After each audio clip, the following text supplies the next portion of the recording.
నమస్కారం. SRK news కి స్వాగతం. ఈనాటి వార్తా విశేషాలు.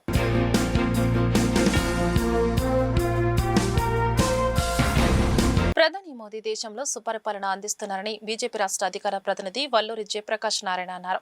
2014కి దేశం ఆర్థిక వ్యవస్థలో 11వ స్థానంలో ఉండగా మోదీ కృషితో 2025 నాటికి 4వ స్థానంలో నిలిచిందని అన్నారు. అరండలపేటలో శనివారం ఏర్పాటు చేసిన మీడియా సమావేశంలో ఆయన మాట్లాడారు. రానున్న రోజుల్లో 3వ ఆర్థిక వ్యవస్థగా దేశం అభివృద్ధి చెందబోతుందని జోస్యం చెప్పారు. రైతులు, మహిళలు, నిరుద్యోగ యువత కోసం అనేక పథకాలను అమలు చేశారని గుర్తు చేశారు. భారతదేశంలో 2,50,000 స్టార్టప్ కంపెనీలు మోదీ నేతృత్వంలో రావడం ఆయన దార్శనికతకు నిదర్శనమని అన్నారు. భారతదేశ రక్షణ వ్యవస్థను బలోపేతం చేశారని, బీజేపీ మేనిఫెస్టోలో ఇచ్చిన హామీలన్నింటినీ అమలు చేసిందని అన్నారు. 1,64,000 కిలోమీటర్ల రహదారులను తమ ప్రభుత్వం అభివృద్ధి చేసిందని చెప్పారు. బీజేపీ జిల్లా అధ్యక్షుడు చెరుకూరి తిరుపతిరావు, బ్రాహ్మణ కార్పొరేషన్ డైరెక్టర్ గంగాధర్ తదితరులు ఈ సమావేశంలో పాల్గొన్నారు.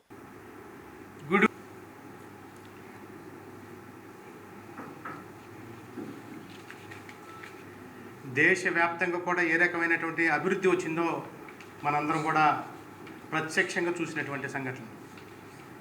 ఈ 12 సంవత్సరాల పరిపాలన నరేంద్ర మోదీ గారి నాయకత్వానికి, విశ్వాసానికి, వారి పట్ల ప్రజలకి ఉన్నటువంటి విశ్వాసానికి, అదేవిధంగా ప్రజలకు వారు చేసినటువంటి సేవకి అదొక గొప్ప గుర్తింపుగా ఇవాళ దేశ ప్రజలతో పాటు ప్రపంచం అంతా కూడా భావిస్తున్నటువంటి పరిస్థితి.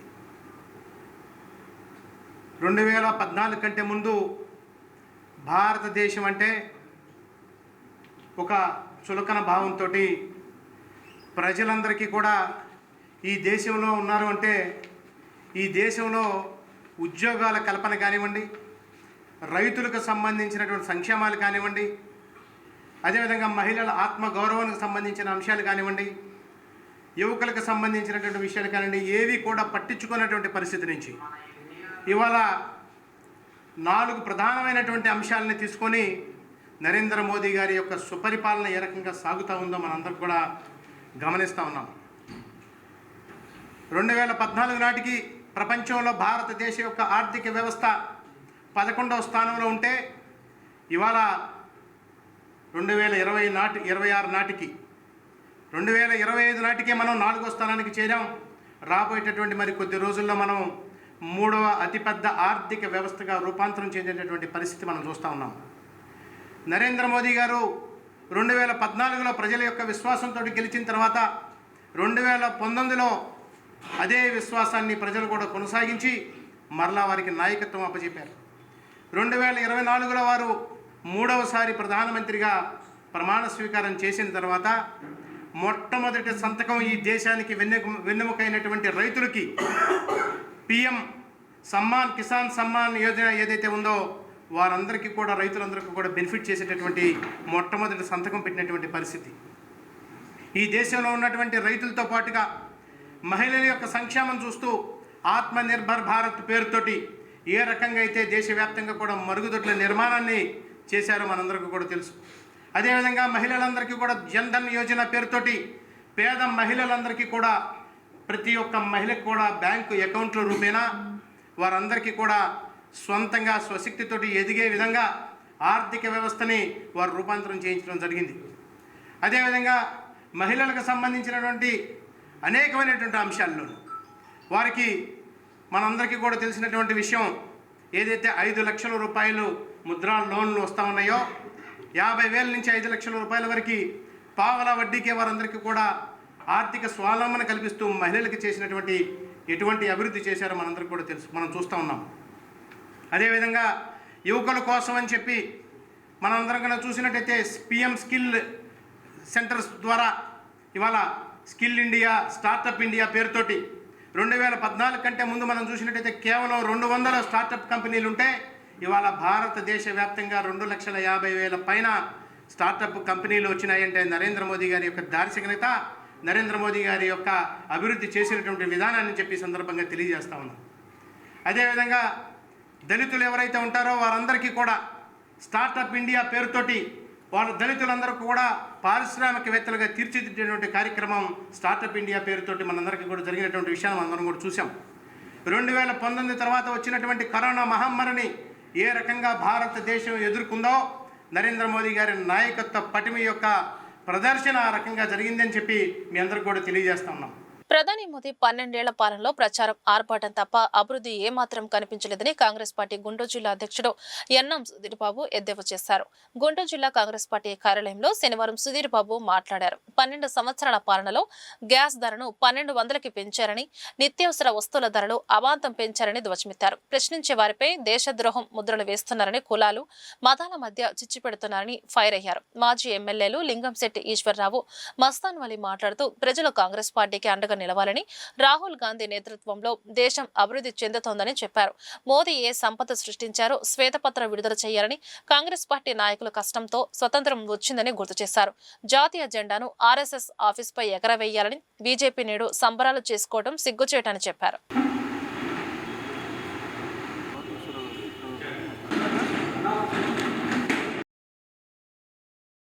ఈరోజు గుంటూరు జిల్లా కాంగ్రెస్ పార్టీ కార్యాలయంలో ఏర్పాటు చేసినటువంటి ఈ యొక్క పత్రికా సమావేశం యొక్క అంశం ఏంటంటే,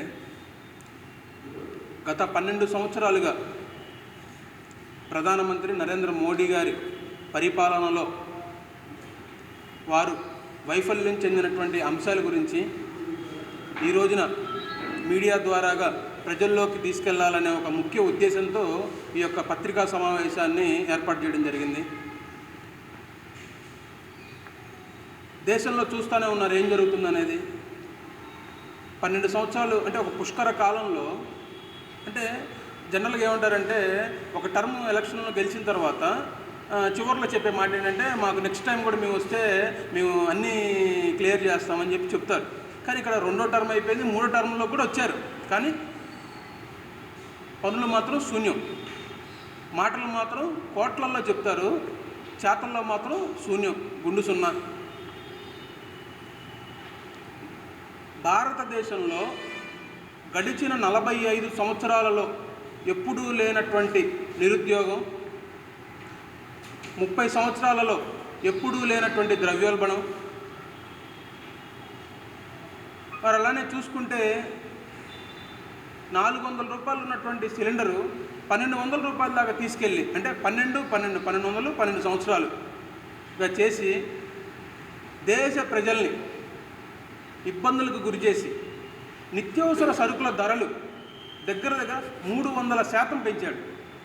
అంటే ఇది పరిపాలన ప్రజల కోసమా లేకపోతే వారి మిత్రుల కోసమా అనేది కూడా తెలియాల్సిందే లేదు, అందరికీ తెలిసిపోయింది. కాబట్టి ఒక దుష్ప్రచారాన్ని సమాజంలో ఒక క్షుద్ర విద్య అయినటువంటి సోషల్ మీడియా ద్వారాగా ఒక అబద్ధాన్ని కొన్ని వేల సార్లు ప్రచురించి దాన్ని నిజంగా చేసేద్దామనేటువంటి తరుణంలో ప్రస్తుత దేశ రాజకీయాలు, రాష్ట్ర రాజకీయాలు నడుస్తున్నాయి. అందరినీ భయపెట్టి వ్యాపారవేత్తల్ని వాళ్ళ దగ్గర చందాలు తీసుకొని దేశమంతా దందా చేస్తూ రాజకీయ పార్టీలన్నింటినీ విడగొట్టి ప్రజాస్వామ్యాన్ని అపహాస్యం చేస్తూ రాజకీయ పార్టీలను ఎలా విడగొడతామంటే, రీసెంట్గా చూసాం వెస్ట్ బెంగాల్లో తృణమూల్ కాంగ్రెస్లో 20 మంది ఎంపీలు మరి మేము ఎన్డీఏ కూటమిలోకి వస్తాము, బీజేపీలో తరపున ఉంటామని చెప్పి వాళ్ళు స్టేట్మెంట్ ఇవ్వడం జరిగింది. మరి ఇదంతా దేనికి నిదర్శనం? ప్రజలు ఓట్లేసింది ఎవరికేశారు? మరి ఓట్లేసిన ఆ యొక్క ప్రజాప్రతినిధులు మరి ఎవరి కోసం పనిచేయాలి? ప్రజల కోసం పనిచేయాలా లేకపోతే కేంద్ర ప్రభుత్వం కోసం పనిచేయాలా? అట్లనే వాళ్ళ వైఫల్యాలు చూసుకుంటే గడిచిన 12 సంవత్సరాల్లో సంవత్సరానికి ఏడాదికి 5 లక్షల ఆడబిడ్డలపై జరిగేటువంటి లైంగిక దాడుల గురించి మరి ఏం చెప్తారు? అట్లాగే ఈ 12 సంవత్సరాల్లో దగ్గర 15 నుంచి 16 వేల మంది రైతులు బలవన్మరణాలకు సంబంధించి ఏం సమాధానం చెప్తారు? అలాగే ఈ 12 సంవత్సరాల్లో 678 రైలు యాక్సిడెంట్లు జరిగినాయి, మరి దానికి ఎవరు సమాధానం చెప్తారు? మరి ఈ 12 సంవత్సరాల కాలంలోనే 600 ప్రపంచ కుబేరుల స్థానంలో 600 స్థానంలో ఉన్నటువంటి అదానీ గారు మరి 6వ స్థానానికి ఎలా వచ్చాడు? మరి వీటన్నిటికీ ప్రశ్నలు జవాబులు అన్నీ ఉన్నాయి, వెయిట్ చేస్తున్నాయి. ఈ 12 సంవత్సరాల్లో ఒక్క ప్రెస్ మీట్ కూడా హాజరవ్వలేదు. హాజరైతే అక్కడి నుంచి వచ్చేటువంటి ప్రశ్నలకి ఎటువంటి జవాబు తెలియాలో, ఎటువంటి జవాబు చెప్పాలో కూడా తెలియని పరిస్థితిలో ఉన్నటువంటి అసమర్థ ప్రధాని గురించి దేశం కోడైకొస్తుంది. కానీ మతాన్ని అడ్డం పెట్టుకొని మత వివక్షతో మత పిచ్చితో అందరిని విడగొట్టి ఆ మంటలో చలిమంట కాసుకుంటూ చేస్తున్నటువంటి దురదృష్ట రాజకీయం, అది చూడాల్సినటువంటి దౌర్భాగ్యం ఈ దేశ ప్రజలకు పడుతుందని చెప్పి మీడియా ముఖంగా తెలియజేసుకుంటున్నాను. మోడీ పరిపాలనలో ప్రజాహిత కార్యక్రమాలు ఏమి జరగలేదు. కామన్ మ్యాన్కి కావాల్సిన ఏ ప్రోగ్రాం ఇవ్వలేదు. గత ప్రభుత్వం నెహ్రూ గారి కార్యం చూసినట్లయితే ఉత్పాదన రంగాల్ని పెంచడం జరిగింది. ఉత్పాదన రంగాలైన వ్యవసాయము, పరిశ్రమలు పెంచాం.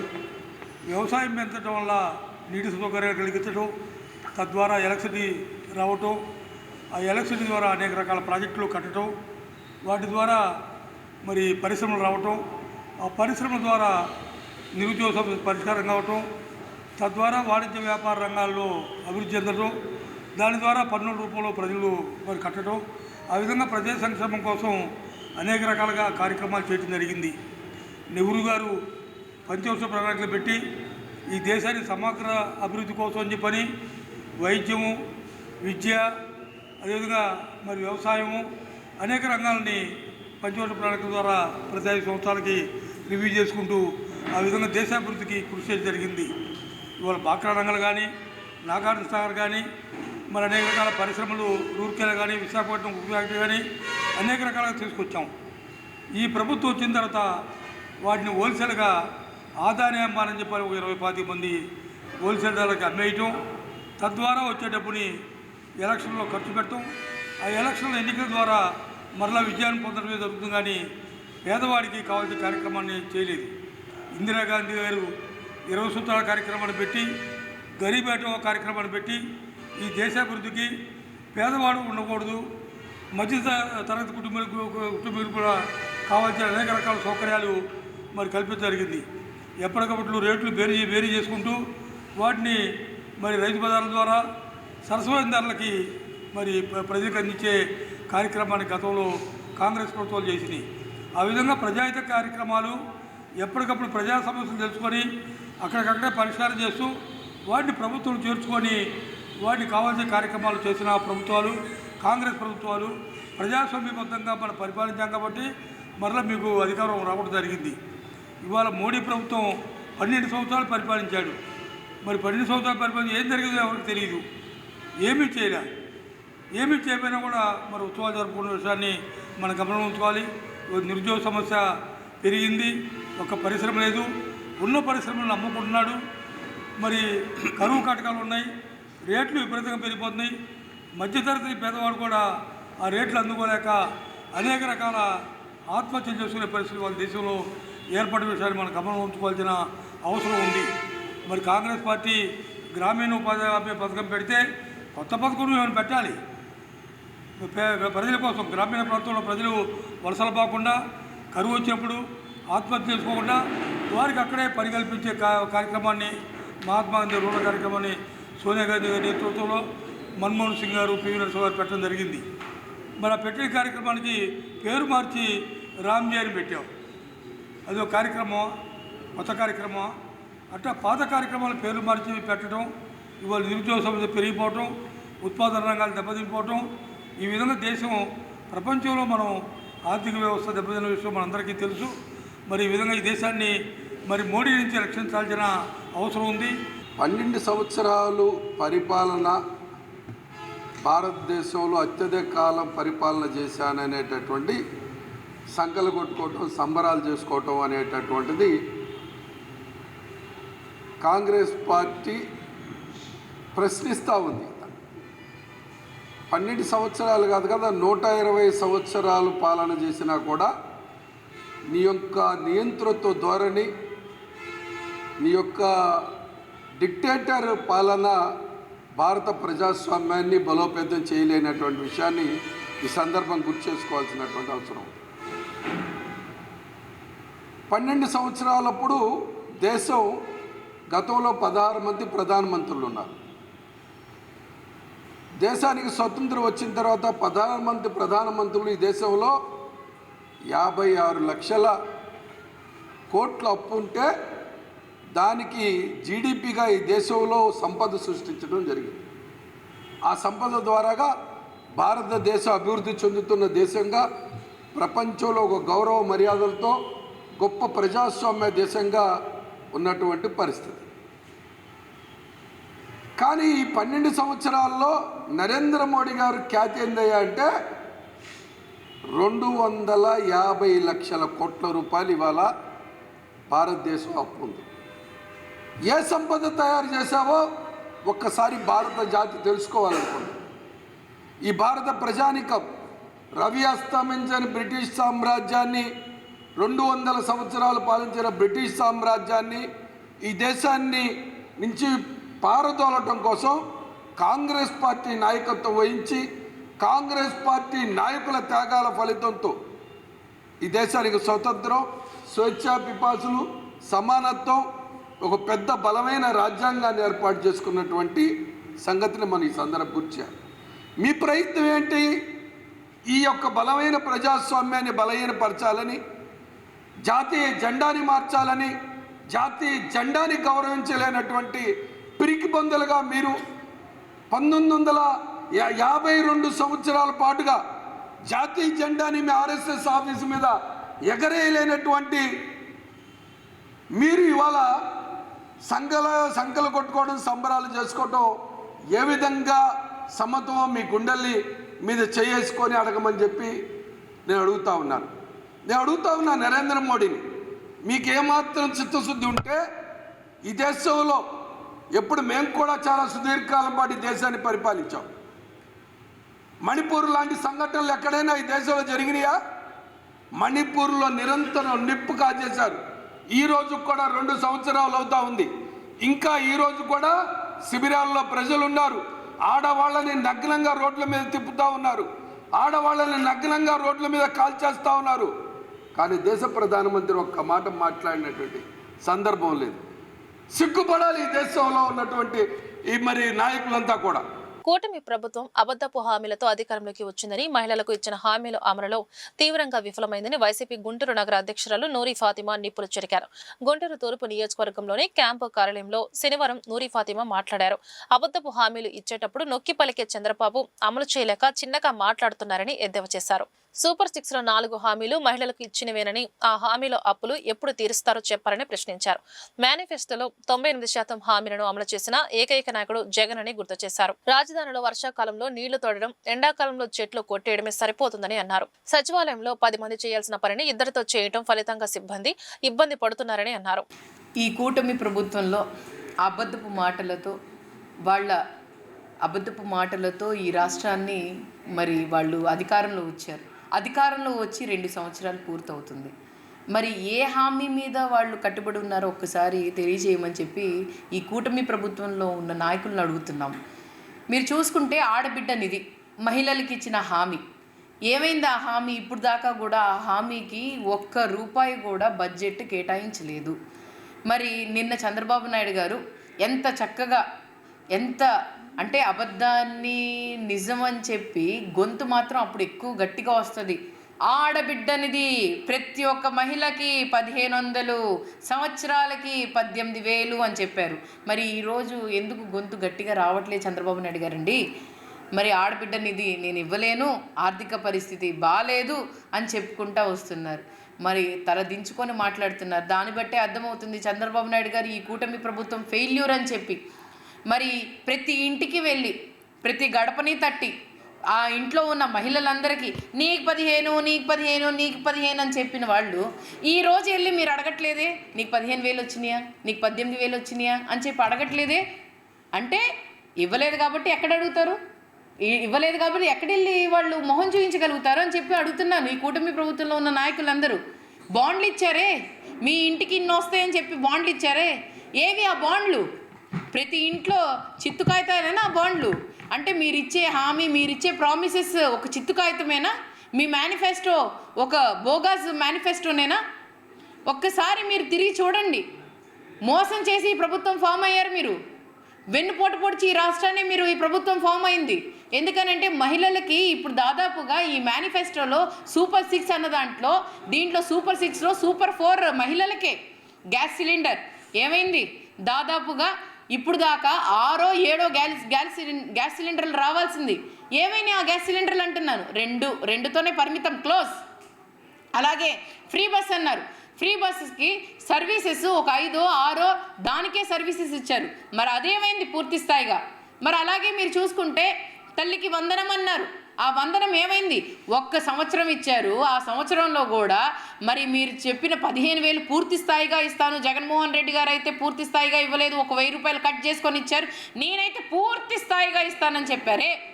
ఏమైనా ఆ డబ్బులు 13,000 9,500 అంతే వచ్చినాయి. ప్రతి కుటుంబానికి, ప్రతి మనిషికి, ప్రతి పిల్లోడికి, స్కూల్కి వెళ్ళే ప్రతి వాళ్ళకి ఒక కులం లేదు, మతం లేదు, ప్రాంతం లేదు, పార్టీ లేదు అని చెప్పారే.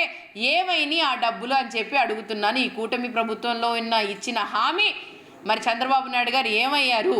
అలాగే మీరు చూస్తే ఆడబిడ్డ నిధి దాదాపుగా 1,500 రూపాయలు మరి నెలకి ఇస్తానని చెప్పారే, 18,000 సంవత్సరానికి ఇస్తానని చెప్పారే. ఏమైంది? దాదాపుగా ఇప్పుడు దాకా 36,000 రూపాయలు మీరు ఒక్కొక్క మహిళలకి ఇవ్వాల్సినవి అప్పుగా ఉన్నారు. ఎప్పుడు తీరుస్తున్నారా అప్పు అని చెప్పి అడుగుతున్నాను. అలాగే మీరు చూసుకుంటే 50 సంవత్సరాలు దాటిన ప్రతి ఒక్క వాళ్ళకి బీసీ మహిళకి మీరు పెన్షన్ ఇస్తానన్నారే. ఏమైనా అంటే మీకు ఇంకా దొరకలేదా? ఆ లిస్టు దొరకలేదా? లేకపోతే మహిళలు లేరనుకుంటున్నారా అని చెప్పి అడుగుతున్నాను. అలాగే మీరిచ్చిన హామీలే ఏ ఒక్కటి కూడా పూర్తి చేయలేదు. ఎవరయ్యా ఈ మేనిఫెస్టో రెడీ చేసింది? అబద్ధపు మేనిఫెస్టో అని తెలిసే మీరు రెడీ చేశారని చెప్పి స్పష్టంగా అర్థమవుతుంది. ఒక్కసారి జగన్మోహన్ రెడ్డి గారిని చూడండి మీరు. ఆయన ఇచ్చిన హామీలు, ఆయన ఇచ్చిన మేనిఫెస్టో దాదాపుగా 98% పూర్తి చేసిన మగాడు జగన్మోహన్ రెడ్డి గారు.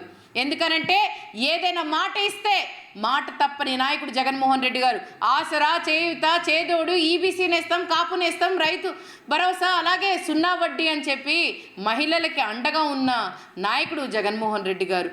కూటమి ప్రభుత్వం 2 ఏళ్లలో చేసిన అభివృద్ధిని ఓర్చుకోలేక జగన్మోహన్ రెడ్డి బొద్దింకల బ్యాచ్ తో కలిసి వెన్నుపోటు పేరుతో రోడ్లు ఎక్కుతున్నారని టీడీపీ గుంటూరు జిల్లా అధ్యక్షుడు పిల్లి మాణిక్యలరావు అన్నారు. అరణ్యపేటలోని తెలుగుదేశం పార్టీ కార్యాలయంలో శనివారం ఇండస్ట్రియల్ డెవలప్మెంట్ కార్పొరేషన్ చైర్మన్ డేగల ప్రభాకర్ తో కలిసి మాణిక్యలరావు మాట్లాడారు. దగా డిఎస్సీ పేరుతో అసత్య ప్రచారాలు చేయకుండా వైసీపీ హయాంలో ఎంతమందికి ఉద్యోగాలు కల్పించారో సమాధానం చెప్పాలని డిమాండ్ చేశారు. ఎప్పటికైనా అంబటి నోరు అదుపులో పెట్టుకోకపోతే తగిన బుద్ధి చెప్తామని హెచ్చరించారు. జగన్మోహన్ రెడ్డి ఆంధ్రప్రదేశ్లో రాజకీయ పార్టీ నడపట్లేదని నేను అనేక సార్లు చెప్పా. చాలామంది మీలో కూడా రాజకీయ పార్టీ నడపట్లేదా అని చెప్పేసి నవ్వుకున్నారు. అతను టెర్రరిస్ట్ పార్టీ నడుపుతున్నాడు. ఆంధ్రప్రదేశ్లో ఉన్నటువంటి యువతని టెర్రరిస్టుల్లాగా, గంజాయి బ్యాచ్ లాగా, రౌడీల్లాగా తయారు చేసి తన రాజకీయ పబ్బం గడుపుకోవాలని చూస్తున్నాడని చెప్పేసి నేను అనేక సార్లు చెప్పా.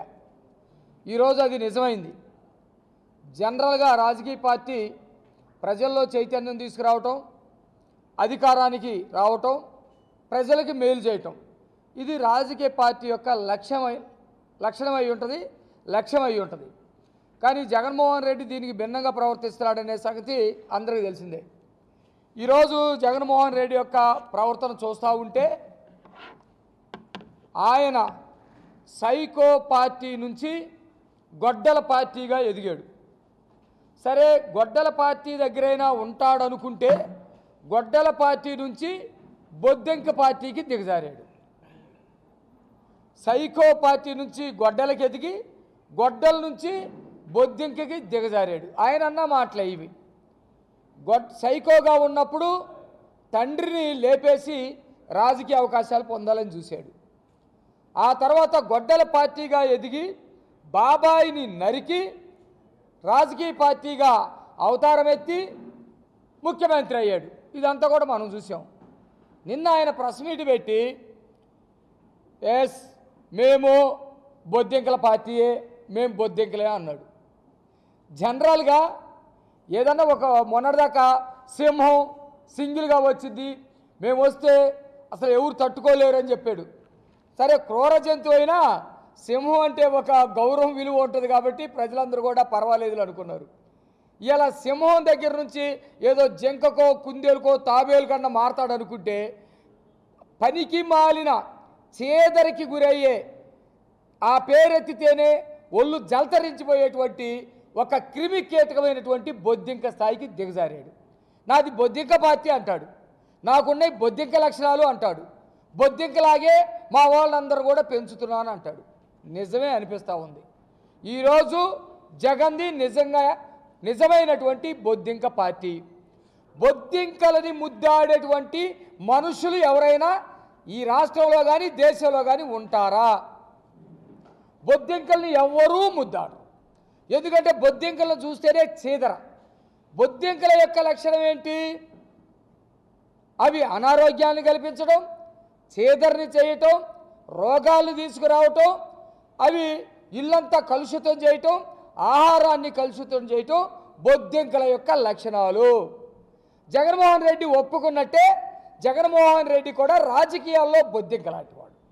అతను వచ్చిన తర్వాత రాజకీయాల్ని కలుషితం చేయటం, రాజకీయాల్లో మడ్ర సంస్కృతి తీసుకురావటం, రాజకీయాల్లో యువతని పెడదవ పట్టించడం, రాజకీయాల్లో మొత్తం గంజాయి బ్యాచ్ని తయారు చేయటం, రాజకీయాల్లో మొత్తం కలుషితం చేయటం, రాజకీయాల్ని కలుషితం చేయటం, అభివృద్ధి లేకుండా చేయటం, విధ్వంసం చేయటం.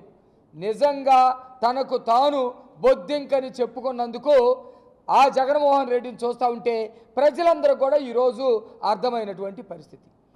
ముందుగా నిన్న జరిగినటువంటి నమ్మకం అభివృద్ధి సంక్షేమం అనే బహిరంగ సభ ద్వారా అందరికీ తెలియజేసిందంటే బ్రహ్మాండంగా పరిపాలన బాగుంది, ప్రజలందరూ క్షేమంగా ఉన్నారు. ఎక్కడ చూసినా కానీ ఆంధ్రప్రదేశ్ వెంటిలేటర్ మీద అప్పు చెప్పినటువంటి వైసీపీ పరిపాలన ఆంధ్రప్రదేశ్ని అప్పు చెప్తే దాన్ని గాడిలో పెట్టి ఈ రోజున నమ్మకం అనేది పెద్ద పెట్టుబడి. ఒక మనిషిని నమ్మితే డబ్బులు అవసరం లే. 33,000 ఎకరాలు కేవలం ఒక బ్రాండ్ సిబి అనే బ్రాండ్ మీద, మరి మనకి పూర్వీకులు మన ఆస్తుల మీద ఎంతో ప్రేమలు ఉంటాయి, ఆప్యాయత ఉంటుంది. మనం ఒక ఇల్లు అమ్ముకోవాలన్నా పొలం అమ్ముకోవాలన్నా కానీ మా తాతగారు ఇచ్చారు, నా నాన్నగారు ఇచ్చారు, మా నాన్న ఇక్కడ తిరిగాడు, ఈ ఆస్తి నేను ఇవ్వను అనేది ప్రతి ఒక్కరికి కూడా అది మానసికంగా అనుబంధం కలిగి ఉన్నటువంటి అటువంటి ఆస్తులను కూడా ఒక సిబిఎన్ గారు అడిగాడని చెప్పేసి చంద్రబాబు నాయుడు గారు అడిగారని చెప్పేసి ఆ రోజున 33,000 ఎకరాలు ఎమ్మటే ఇచ్చారు. వాళ్ళు ప్రజలు వాళ్ళు ఏమని ఆంధ్రప్రదేశ్ బాగుంటుంది, ఒక్క రూపాయి లేకుండా చంద్రబాబు నాయుడు గారు ఈ రాష్ట్రాన్ని బాగుపరుస్తారు, రాజధాని చంద్రబాబు నాయుడు గారు కడతారు. దానికి అంతకుముందు మనకు ఉదాహరణ హైదరాబాద్ని ఎట్లాగా డెవలప్ చేశారని చెప్పేసి అది చూసుకొని ప్రజలందరూ కూడా ఏకతాటిపై ఒక్క రూపాయి కూడా లేకుండా వాళ్ళకు అనుబంధం గలటువంటి భూముల్ని ఆస్తులన్నీ కూడా ఇస్తే ఈ రోజున అటువంటి బాబు గారు చేస్తున్నటువంటి అభివృద్ధి సంక్షేమ కార్యక్రమాలన్నీ కూడా బ్రహ్మాండంగా ఘాట్లో పెట్టి ఇలా ఆనందంగా ప్రజలందరూ కూడా సంక్షేమం వైపు కానీ అభివృద్ధి వైపు కానీ రాష్ట్రం అభివృద్ధి చెందుతూ ఉంటే ఈ జగన్కి 11 సీట్లు కూడా రావేమని భయం పట్టుకుంది. ఆ 11 సీట్లు కూడా వస్తాయని కూడా నమ్మకం లేదు వైసీపీ నాయకుల్లో. చాలామంది వైసీపీ నాయకులు ఈ పార్టీలోకి వచ్చి ఎప్పటి నుంచో ఉన్నటువంటి మా రాజకీయ వారసత్వం అంతా కోల్పోయామని చెప్పేసి బాధల్లో ఉన్నారు. జగన్ మీద నమ్మకం లేదు, జగన్ మాట్లాడే మాట మీద కూడా నమ్మకం లేదు, ఆయనకి విఘ్నత లేదని చెప్పేసి పూర్తిగా వాళ్ళ నాయకులు కూడా తెలుసుకున్నారు. ఈ రోజున ప్రజలు జగన్ మాటలు నమ్మే పరిస్థితి లేదు, ఆయన మాటకు విలువ లేదు. ఈ రోజున ఒక మాట అంటాడు, రేపు ఒకటి అంటాడు, దానికి దీనికి సంబంధం లేకుండా మాట్లాడుతూ ఉన్నాడు. ఈ మాటలందరూ కూడా ప్రజలందరూ కూడా గమనించి ఇతను అర్హత లేదు, సీఎం పదవికి అర్హత లేని వ్యక్తిగా భావించే మరి 90% సీట్లు ఇచ్చారంటే అంతకన్నా కూడా జగన్మోహన్ రెడ్డి వాళ్ళ వైసీపీ నాయకులు ఆలోచించుకోవాలి. ఈ వార్తలు ఇంతటితో సమాప్తం. నమస్కారం.